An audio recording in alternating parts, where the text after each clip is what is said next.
Welcome, everybody. Welcome to Creator Chat number 7. Today we have Oz here with us. Oz has done tons of awesome stuff with VR, really cool drone shots. He started the ResearchVR podcast, which is a great resource for learning tons about the space. So we're excited to have you, and thanks for joining in.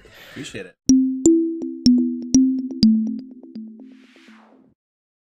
So let's see what you guys got for us. John asking one. Yeah, so we got a couple from John, and then I have a long quote here that I'm going to read, and then we can just dive into that quote, because I think it's really interesting. But first, okay, so this is from John. Hey Oz, has anyone done any research with time in VR? Perception of time, speeding up, slowing down. Yeah, okay. Totally. So that was a topic we covered pretty early on in the podcast, and This was one of my favorite ones, yeah, actually. Time perception. Unfortunately, I feel like there's, you'll get results from both ends in terms of, time dilation on a, time feeling like it's less time was passed than it actually has, and also the opposite. And the factors that lead to both are kind of, murky, but I think music has a lot to do with it. The tempo of the music that you're listening to has a lot to do with the tempo that you feel for it to be reality. And so that's why there's theories that's why bars and Safeways, grocery stores play lower tempo music so that you spend longer in there. Wow. Yeah. So think of that. They want you to buy more loaves of bread or something like that. Just slow things down, to spend 30-40 minutes in there instead of a high tempo beat where it gets you to be motivated. Different colors of light apparently have an effect on time dilation. Warmer colors, I think, are I don't know if it's slower. I think what was the conclusion. But there's some interesting research that I can link out to. I think. Yeah, that'd be awesome. Give you the link to the episode that we talked about. That was probably a year and a half ago. Yeah, and for anybody that didn't catch it, I think the general concept is referred to as time dilation. So you can look up tons of stuff online about that. Hopefully we can get some links that we share too in the comments. Yeah, I've also heard with casinos, for example, they don't want any natural light because they don't want people to understand how quickly time is passing. I've heard people in VR manipulating the movement of the sun so that time is moving faster or slower. So tons of cool stuff there. Yeah, I mean, even when we've done a super hot, or I think when we did the Zelda Breath of the Wild, played with time, it's really fun. Yeah, it was more fun than actually us figuring out what the effects are. Yeah. Those are really cool streams. But you can imagine adding a day and night cycle to your environment and kind of coinciding that to a usual playtime, and that could be the cue that you have, oh, I'm playing and the sun just set, that's probably time for me to leave, and that's how long you would want an ideal player to have. You can see some cool results coming from that. Nice. Now, okay, I'm gonna read out this quote and just digest it, and then I'm sure something will come up. All right. So the neuroscience aspect of VR, as well as AR, is one of the most important aspects of proper design in VR, in my opinion. I don't think most developers, not all, will be able to create fully engaging experiences without understanding how the brain and all the senses adapt and interact in these environments. I find that especially true of Hollywood companies, that they're not even trying to create engaging 360 videos. It seems they're literally just buying 360 cameras and placing them in the same spot that they would with 2D cameras. And recording the same shots and thinking that, that's all there is to it. Most of these experiences are uninteresting and usually nauseating. Right. Amen. And I thought it would be interesting to just read that out. Yeah. And there's another long quote, but we can digest that one first. I think the root of what they're trying to say is that people aren't thinking ahead in terms of how to translate things for VR. And a lot of why neuroscience is important for that is because you need to approach it from a very the user experience perspective of, even if you're trying to make a 360 video, which I don't think we're all big fans of, but you can still make cool things with it if you think a little bit far ahead and think what is the experience of watching this video going to be like, rather than, I don't know, people I think are a little too short term thinking of what they're trying to do. But neuroscience is really important because you learn a lot about attention and engagement and memories, and how memories are formed, and how how do you create engaging experiences in that sense? So there's a lot that I feel really blessed to like learn in school, and now and applying those into content creation for VR has a lot to do with that. So if there's something specific you want me to answer in terms of that, I'd love to. Well, I just want to add in one more point. You're talking about thinking ahead.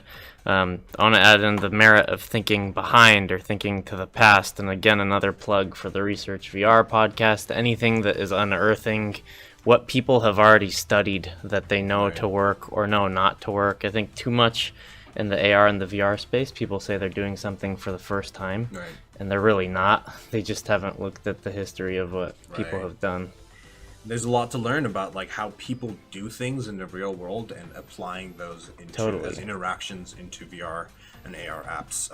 Yeah, like you were talking about even how eyes work and just how the body works and thinking about that in VR. There's a lot that you're already really good at doing because your life is just in a 3D space, and to be able to apply those, I think, is how you create intuitive design within VR. And so design to me is like really, really important. We talk a lot about that in ResearchVR, and I've changed my tune actually when it comes to certain like locomotion techniques that we were predicting for it to be more important, like redirected walking. That just requires so much space for it to actually be applicable that it doesn't make sense for a consumer sense. I'm a lot more interested now in like more abstract forms of locomotion, because this is also another realization that we had, is that you need locomotion for like a VR experience to really be imprinting, like because your brain very much thinks in terms of like it maps out a space through movement and through things changing, and you don't get that from a still standing experience. And so blink teleporting doesn't also help because you're not getting the in-between frames of your brain slam mapping the room. And that's a cool way to think about it. Your brain does do a lot of slam, and it's actually it's unidirectional. It doesn't work if you go in one way down a street, and if you come back down that other way, you're not going to remember that street in the same way. So yeah, there's a lot of things that you realize about your brain when you start thinking in this kind of mindset with VR. Totally. It blows my mind. Here's another good one. This is a long quote. I'm not going to read the whole thing, but the basic concept is basically comparing the brain to like a hard disk almost, and how, I guess, like if you're like saying opening Photoshop, like the first time you open it and you create something, as soon as you like save it to disk or like export it, it's like usually pretty slow. But like if you open it like maybe a couple weeks later or like a day later, and then make a small tweak, it's like really fast.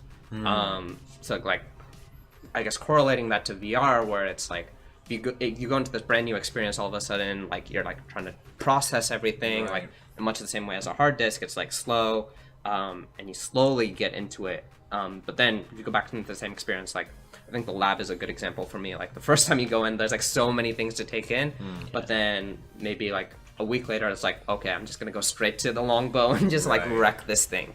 I think that's a really interesting concept, and like the analogy is really good too.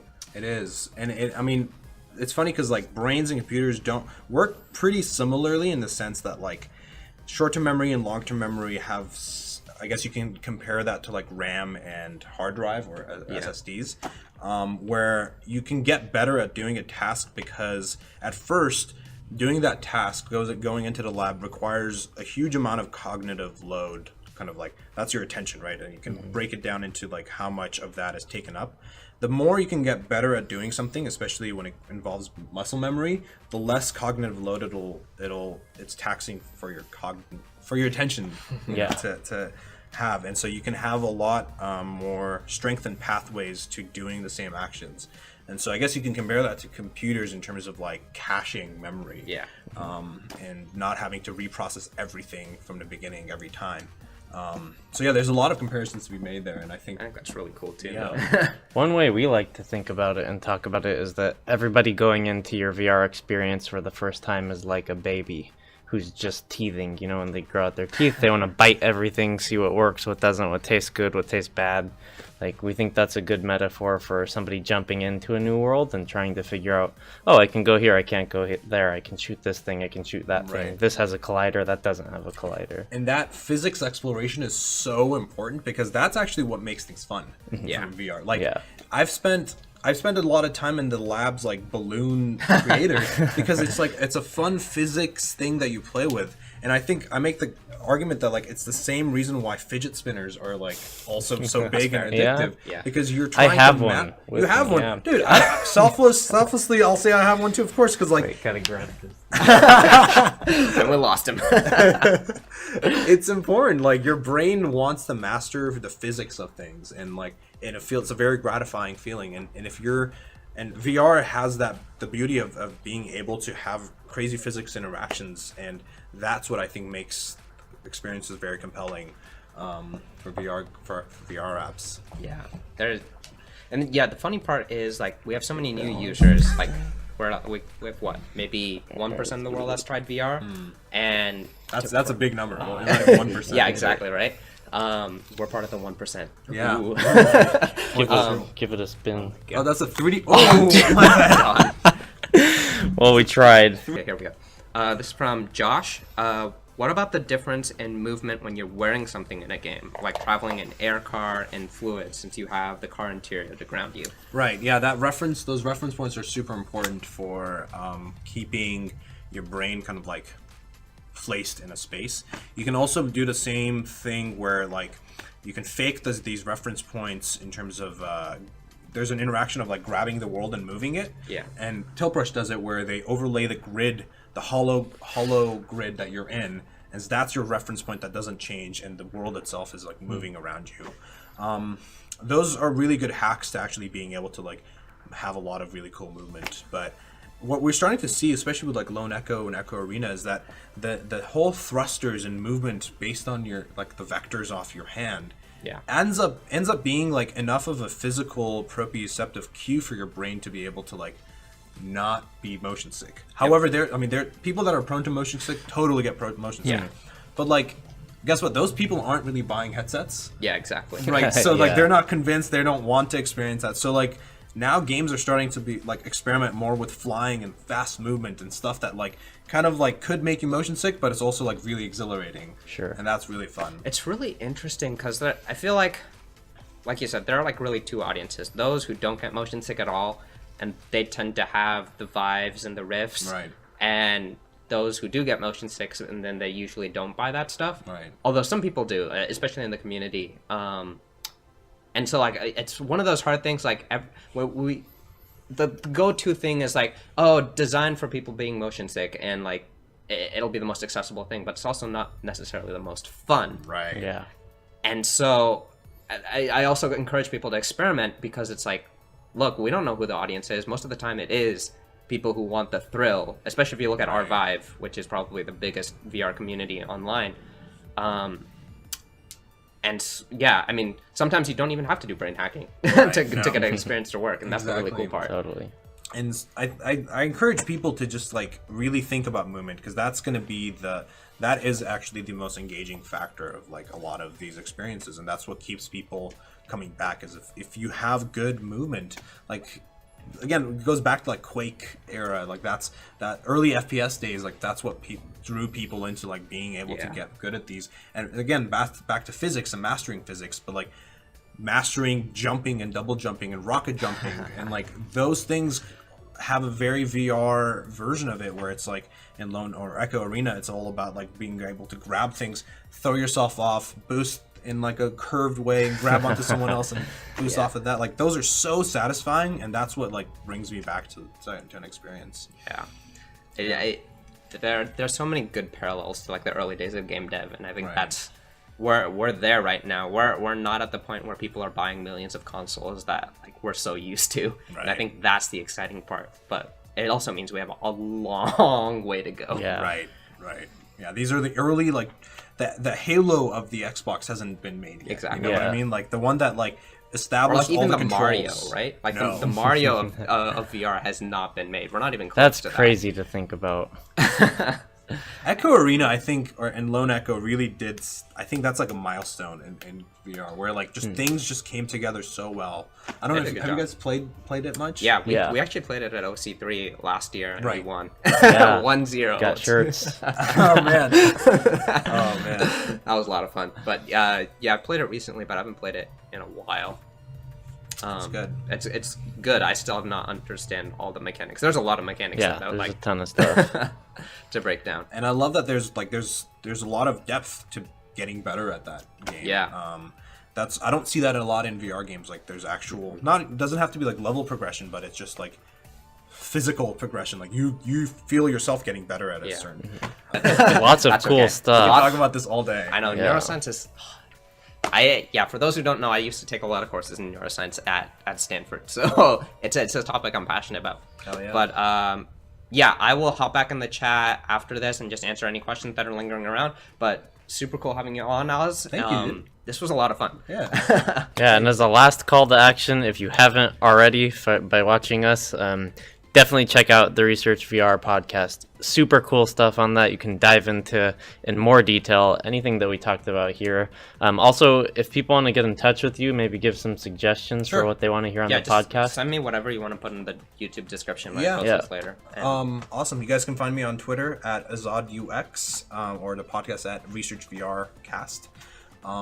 And we have some cool new episodes coming out actually this week. One is about one is about mood altering VR apps coming from some company called Trip, and a nonprofit actually that's doing photogrammetry scanning of like all these World Heritage sites that are at risk. Awesome. Those are the next two coming up. it's cool stuff. Nice. Cool. Well, we can wrap this up. This has been Fuse Man, I'm Hassan, and we have Oz here. and we're signing out.